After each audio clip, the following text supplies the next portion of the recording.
Naghahanap ka ba ng middleweight na sport bike and kino-consider mo yung Honda CBR 650R and Aprilia Tuono 660? Buti nila nakita mo itong video na to. Iko-compare natin today yung dalawang sport bikes na yun. Alright, so upuan muna natin para makita nyo yung seat height. Hanggang 5'8". So sa CBR 650R muna tayo. Napakagandang bike nito.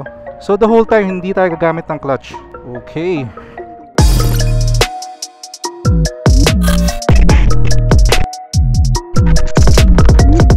We're on our way to Aprilia Daang Hari. Available kasi today yung Tuono 660 nila na demo unit. So syempre hindi natin palalagpasin yung opportunity na ma-test ride yun. Recently kasi na test ride rin natin yung Honda CBR 650R na naka e-clutch na. So naisip ko magandang i-compare yung dalawa kasi almost same displacement, parehong maangas sa sport bike, both middleweight. So yun, tara. Itong Tuono 660, although hindi to e-clutch, naka quick shifter naman to. So in terms of convenience and ease of use, para sa akin hindi nagkakalayo yan. Pag middleweight sport bike kasi ang usapan, usually pinagpipilian dyan yung Honda CBR 650R, again yung Aprilia Tuono 660, and yung Kawasaki ZX6R and yung Ninja 650, although more on sport touring yun. For Kawasaki kasi never pa ako naka-test ride. Wala talaga sila mga demo units eh.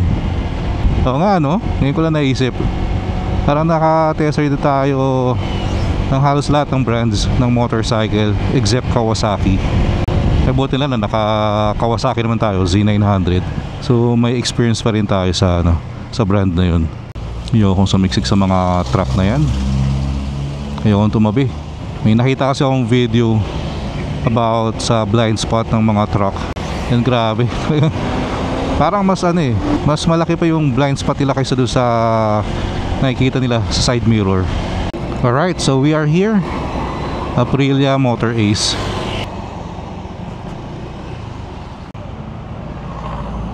Alright, so we are here.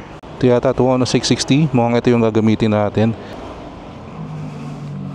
Good afternoon. Alright, so ito nga yung Tuono 660. Ito yung itatry natin ngayon. Alright, so upuan muna natin para makita nyo yung seat height. Hanggang 5'8". Kaya naman guys.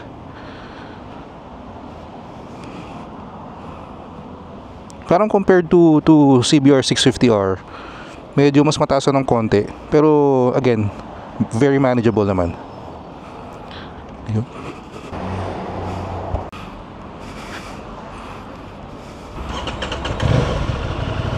Alright, so before we start, the Aprilia Tuono 660 has riding modes. So una yung commute, dynamic, and individual.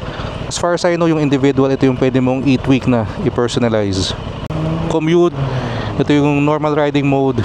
Then of course, andyan na yung dynamic. Ito yung medyo, if you want an aggressive riding style. Alright, let's go.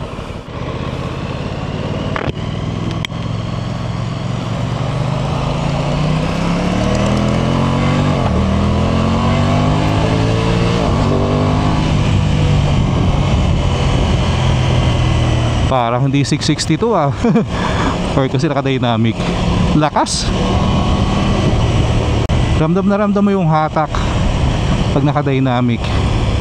So siguro lagay muna natin sa commute para we can do a proper comparison.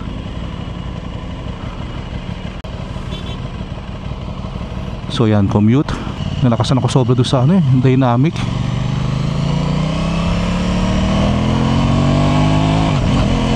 Ito, yeah. Itong commute mas mas tame yung power. Although malakas pa rin Nagulat lang ako sa dynamic. Very powerful. And ang gusto ko dito sa Tuono 660, although sport bike ang itsura niya, more on sport touring to. So hindi nalalayo sa ergonomics or sa posture ko when I'm using the Z900. May pagka neutral. Syempre naka-forward ka ng konti, pero hindi naman yung talagang sub-sub na gano'n na may experience mo sa mga talagang legit na sport bike. And very smooth ang quick shifter niya. Ito real talk kasi syempre nakatry na rin naman ako ng ibang brands na may quick shifter. Isa to sa pinaka smooth. Yung tipong nag-shift ka, walang jerk, hindi tumatalon. Grabe ang engineering nito.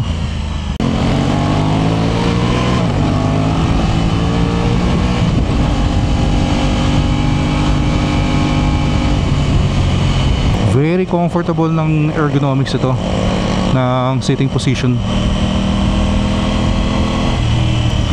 Ito yung mga gusto mo mag sport bike pero mahilig ka rin mag long ride. Perfect to. Yan, tara, dynamic muna natin.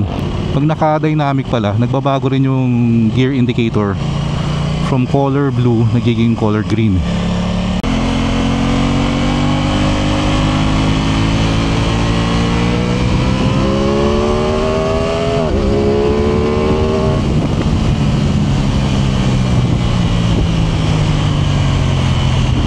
Lakas din. Lakas talaga ng dynamic.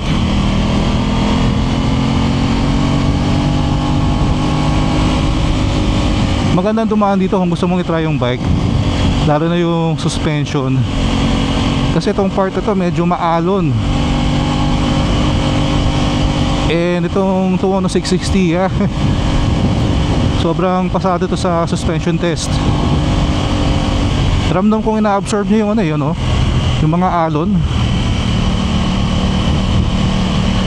Pag sa ibang bike na hindi ganun kaganda yung suspension, ramdam mo yung tagtag dito yung boses mo talagang manginginig.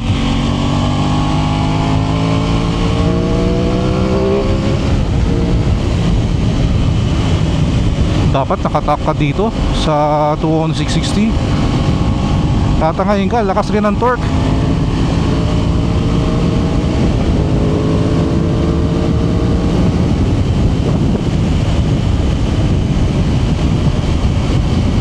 Dapat maglagay ka dito ng tank grips. Although very important naman talaga sa mga big bike yun, kasi yung pinaka stability mo hindi naman sa arms hindi dito sa steering actually sa sa tanke. Yung hita mo dapat naka-grip, so sa legs mo nanggagaling yung stability ng bike. Kaya kahit dapat medyo minimal lang yung hawak mo, dapat loose na loose lang. Kasi yung mga madiin ang kapit sa handlebar, yun yung mga may tendency na na mag tank slapper.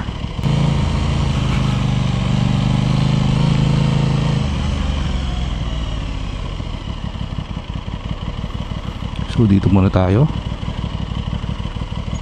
Ito yung usual na natin, photo spot. Alright. So bago tayo bumalik, ikutan lang muna natin mabilis tong Tuono 660 factory. So Brembo brakes, not sure kung all-ins to, check na lang natin, pero dilaw yellow gold no. Naka Rosso Corsa 2. Hindi ka mamumroblema sa traction dito, sa grip.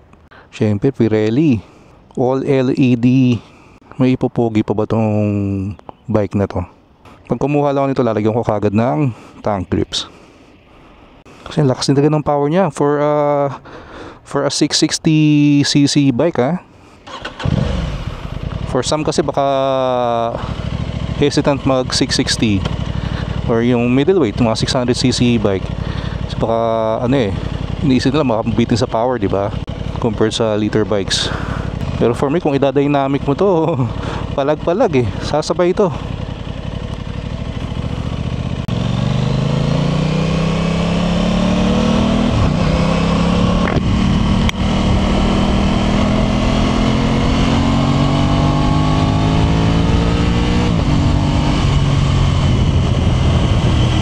Ito rin yung mga masarap siguro dalhin sa track day no? Ang Aprilia bikes kasi engineered to be to be aggressive talaga. Kaya ang tagline nila is be a racer, di ba? So kahit na you're buying a commuter bike, kung gusto mo maging racer during weekends, track day, pwedeng pwede.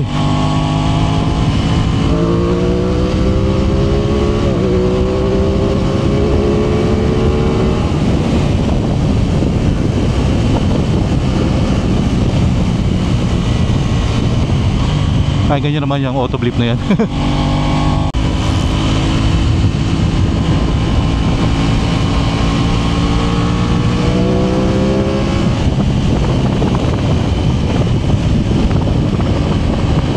Sarap gamitin itong bike na to. So if you ask me, pwede ba sa beginner tong Aprilia Tuono 660? Ang sagot ko dyan, yes. Kasi nga may riding modes naman. So kung medyo bagong rider ka pa, pwede ka doon sa commute. Kung gusto mo pang mas babaan yung power, dagdagan yung traction control, pwede mo naman i-customize yung mga yun dun sa individual. Then pag nag-gain ka na ng enough na riding experience, pwede mo nang i-try yung dynamic.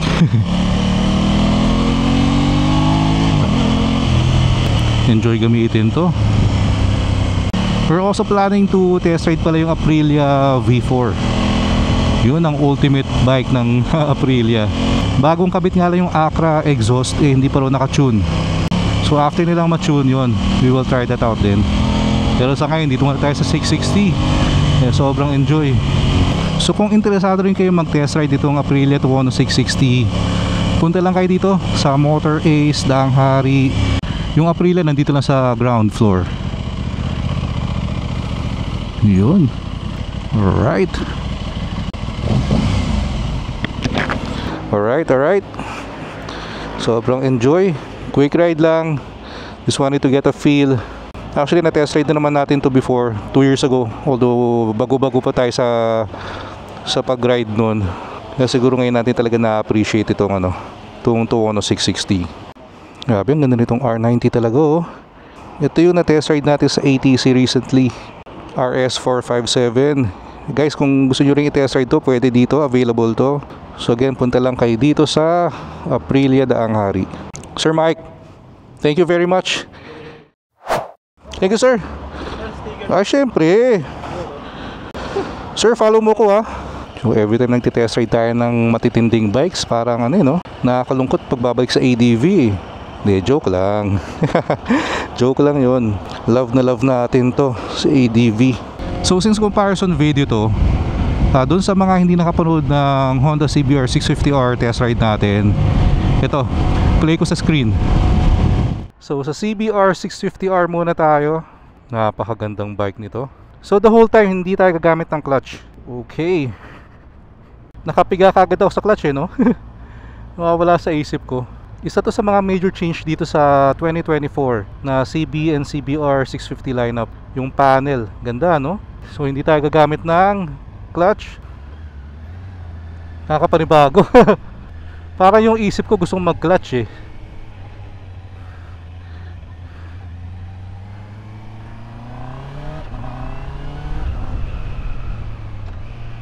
Nice.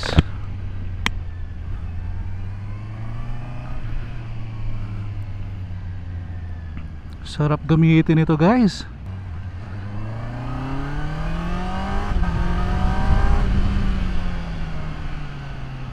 Braking is good.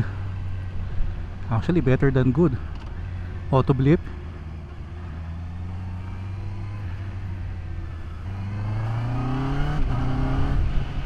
Nice. Stock exhaust pa to, ah. So what more kung naka aftermarket. Pansin ko lang sa bagong CBR 650R, parang mas aggressive na siya ngayon. Mas nakayuko na ako. Grabe, parang ka na lang naglalaro dito, eh.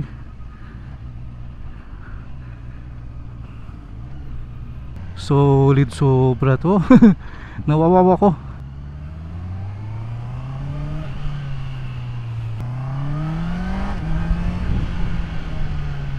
And very smooth yung quick shifter. Game changer tong e-clutch ng Honda.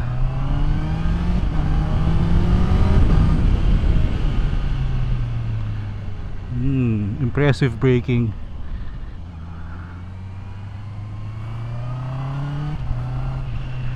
Woo!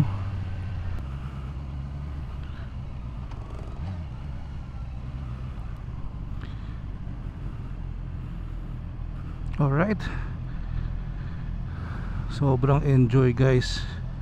So we were able to complete the course, walang gamitan ng clutch, solid. So I'm sure curious na kayo sa verdict, no? Ano bang pipiliin natin? Kung sa power, yung sa pinaka performance, yung tech, riding mode, yung equipment, naka Brembo, yung technology ng bike, syempre lalamang ng konti yung Aprilia doon. And although very close naman sila sa displacement, I think 10cc lang ang pinagkaiba nila, 659 versus 649. Pero ramdam mo yung power nung Tuono 660. So I think mainly because of the tuning na yon. Lalo na kung naka-dynamic, talagang lakas, sobra.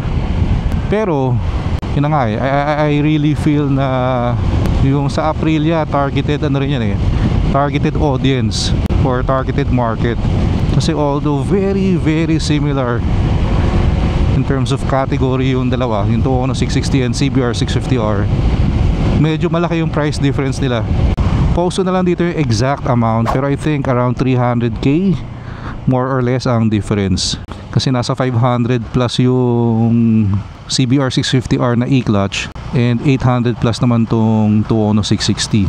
Syempre kung ikaw yung consumer na mayroon lang set budget, malaking factor din yung SRP.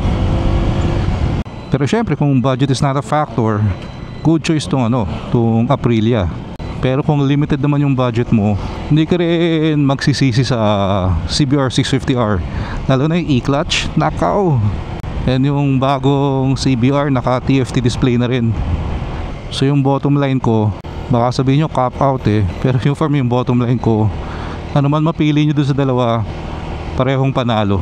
Alright, so maraming salamat sa mga nanood ng video na to.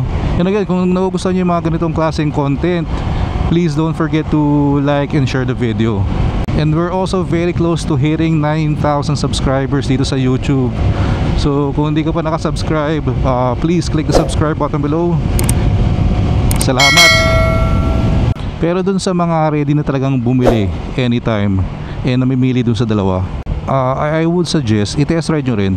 Iba kasi yung kayo talagang makaramdam And again, anytime drop by lang kayo dun sa Aprilia Daang Hari, pwede nyo i-test ride yung Tuono 660. Doon naman sa CBR 650R, punta lang kayo sa HSDC or Honda Safety Driving Center. As far as I know, pwede naman kayo magpa-schedule ng test ride. Pero doon lang yun, sa loob lang ng HSDC. Alright, so maraming salamat sa mga nag-join sa atin today. Lalo na yung mga umabot dito sa part na to, sobrang solid nyo. So kita-kits tayo sa next video.